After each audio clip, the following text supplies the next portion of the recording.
we've been professional throughout the whole entire thing, but I've never been called the things that I've been called on social media, and there's no place for it. Nobody in our league should be facing any sort of disrespectful, hateful comments and threats. You know, those aren't fans, those are trolls, and it's a real disservice to the WNBA. Everyone's been asking Caitlin Clark to comment on what Alyssa Thomas or Angel Reese have been saying. But hold up, what about Caitlin herself? The media is quick to get her opinion on everyone else's drama, yet no one's asking how she feels about the trolls and hate coming her way. We don't want fans that are going to degrade us and call us names. I mean, we already see what's happening in the world. Something needs to be done, whether it's, you know, them checking their fans or this league checking. There's no time for it anymore. Angel Reese responded to Alyssa Thomas speaking out, saying, "Too little, too late. I've been going through this for 2 years and all I heard was, stop crying, stop playing the victim. You're late to the party. You could have tried to put out this fire way before it started."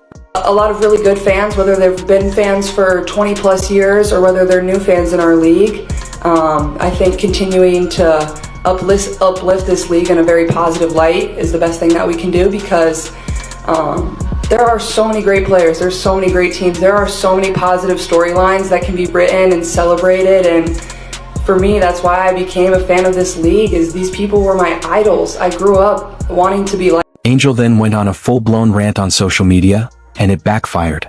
She said, "For the last 2 years, the media has benefited from my pain, from me being villainized just to push a narrative. They allowed it because it was beneficial for them." But wait a minute, Angel, didn't you say this before? Negative things have probably been said about me, but honestly, I'll take that because I'll take that. Look where women's basketball is. People are talking about women's basketball, but you never would think that we'd be talking about women's basketball. Not long ago, Angel Reese proudly embraced the villain role, saying she was fine with being the bad guy as long as it got people talking about the WNBA. Now suddenly the story has flipped and the narrative is changing. Occasionally try to defend Cheryl Swopes, but at this point it's just crystal clear. I haven't spent much time trying to defend Angel Reese. I've spent a tiny bit, but I just can't. Angel Reese is a hater, and her whole media popularity, her whole platform is built off the back of Caitlin Clark. Meanwhile, Caitlin Clark's reputation keeps getting tested. Over and over, the media drags her into other players' issues, asking for her thoughts. Yet not once this year has Caitlin been asked about the hate she herself deals with. The trolls who target her online? Completely ignored. I wonder if Caitlin, in every post-game press conference, she came out and talked about the kind of hateful comments that she was getting. If she came out and told everybody the reason why she has personal security that goes with her every single place, it's a lot. And so it's not just Caitlin Clark fans or Indiana Fever fans. It is not all going in one direction. Caitlin Clark is a rising superstar in basketball, known for her jaw-dropping skills and the insane pressure that comes with it. But one of the hardest parts of her journey has been the constant wave of hate and criticism, not only toward her, but also toward stars like Alyssa Thomas and Angel Reese. The brighter the spotlight, the heavier the scrutiny. Sue Bird did not have the same issues, but they went through the same things. You know what I mean? Like, you're just seeing it.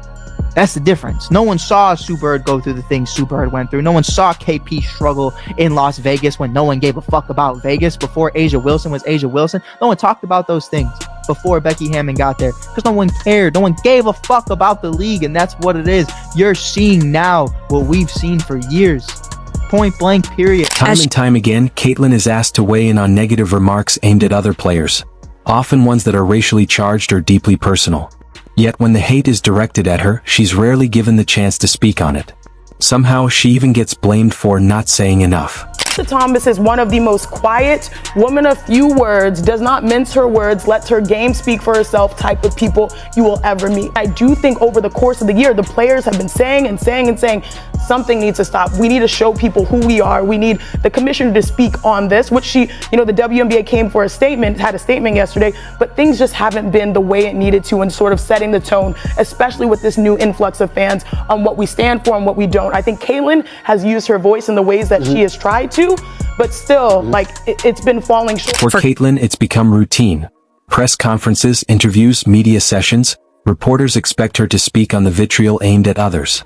She's put in the awkward role of spokesperson for the league, yet she's almost never asked about the abuse she faces herself.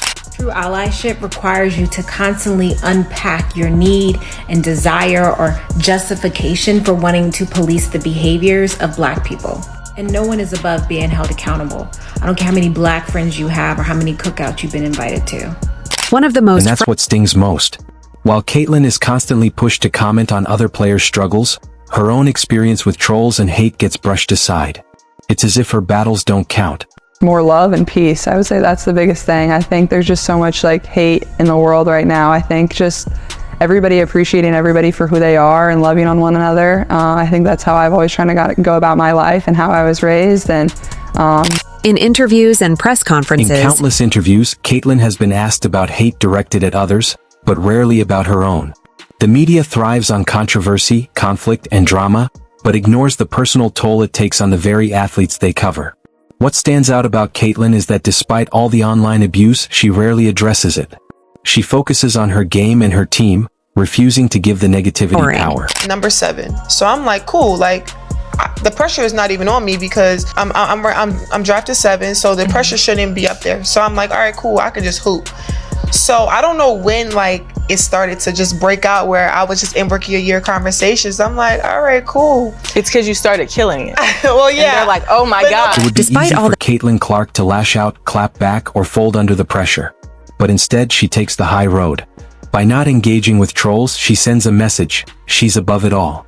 Her focus is on the court, not the noise. The problem is, the media keeps shaping her story in a negative light, while ignoring the resilience she shows every single day.